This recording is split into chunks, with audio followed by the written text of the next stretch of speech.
pagmamahal ni Hesukristo sa mga believers. Uulitin ko po, pagmamahal ni Jesus sa ating mga believers ang dahilan bakit niya tayo ira-rapture before the coming wrath.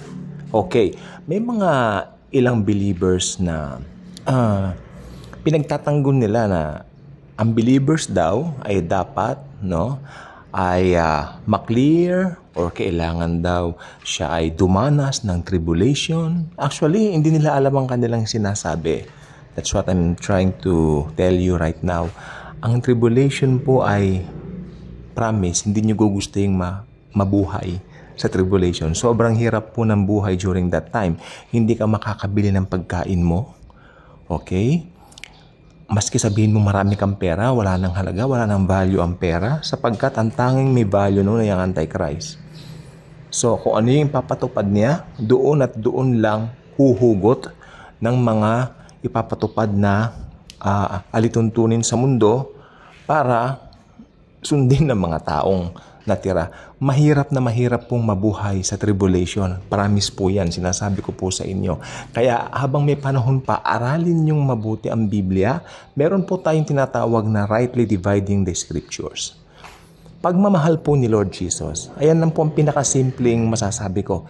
Bakit ang believers ay hindi po mag-undergo ng tribulation? At worse, great tribulation. Dahil mahal po tayo ni Lord, aalisin na po niya tayo dito.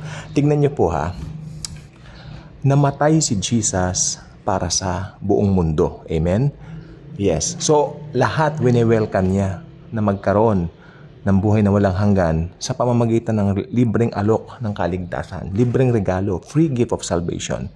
Ngayon, tayong mga nag-yes, okay, tayong mga umuo, tayong mga tumanggap ng regalo, naniwala tayo sa finished work ni Christ, ni Lord Jesus, tayo po ay tinatakan, sinelyuhan ng banal na Espiritu. It means, sabi ng John 1:12, sa kanila na mga naglagak sa kanya ng tiwala, sila ngayon ay binigyan niya ng karapatan o pangalan para maging anak ng Diyos. Maging mga anak ng Diyos.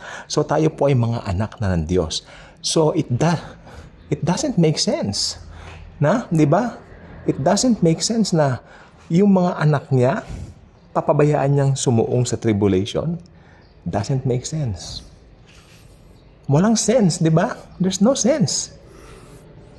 Dahil lang sa mga maling paniniwala na kinalakhan mo at tinuro sa'yo ng mga pastor mo, ng mga elders mo, whatsoever you call that,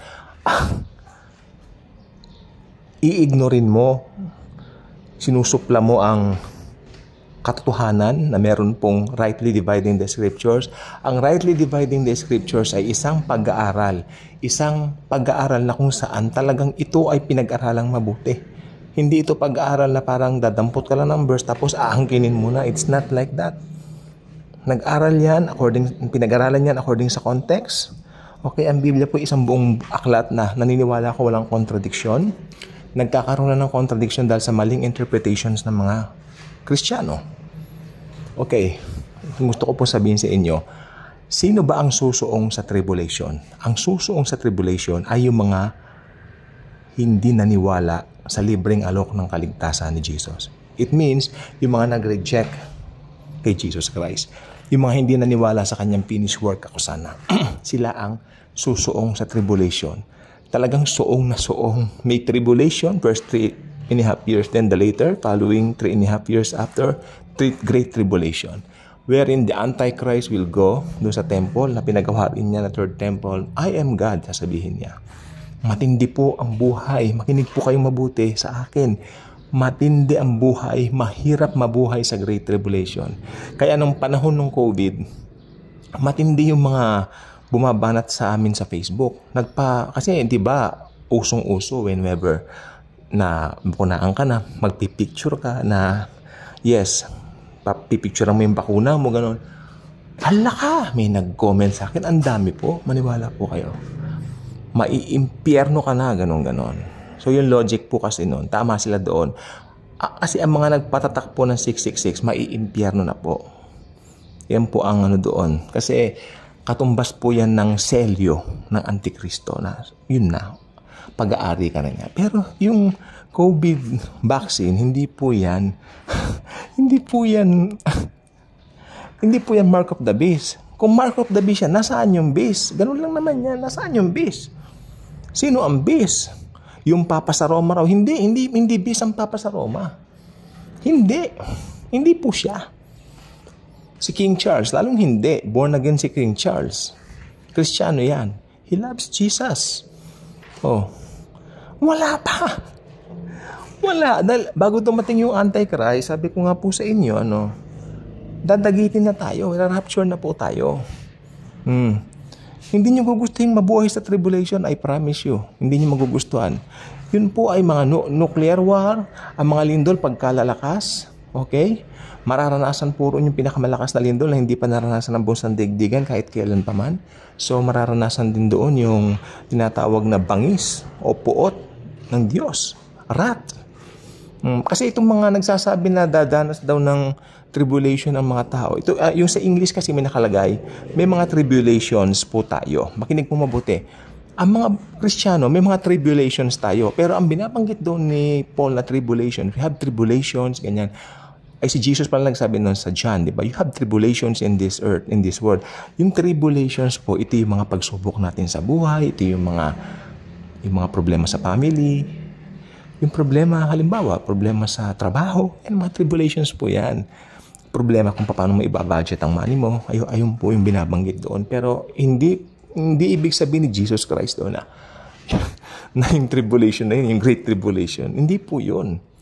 Actually, yung Great Tribulation po, sa ibang mas malalim na salin, yan po ay sinasalin na God's wrath. Tayo mga Kristiyano, meron tayong mga tribulations.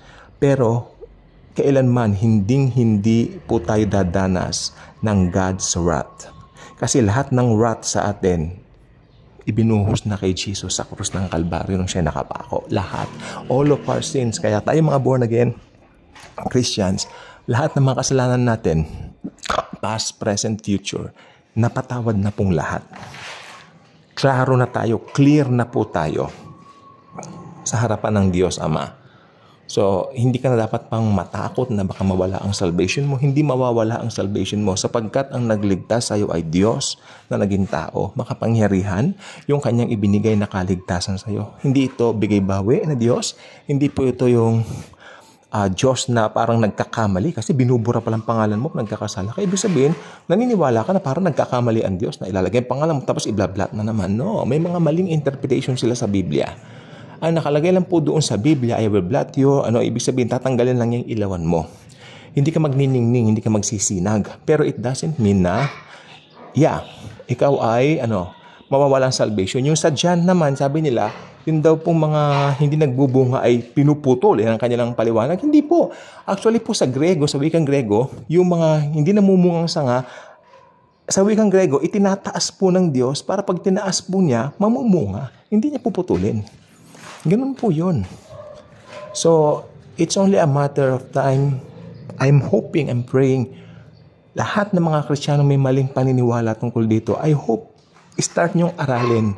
Wag niyong panindiganan yung mga, alam ko yung iba nagkakaroon na po ng doubts dun sa kanilang mga paniniwala. And I'm praying that the Lord Himself will open their minds and their hearts for them in order to be open, to receive what the Bible really teaches regarding this eschatology matter, end times matter. Kasi mahalaga po talaga tong end times.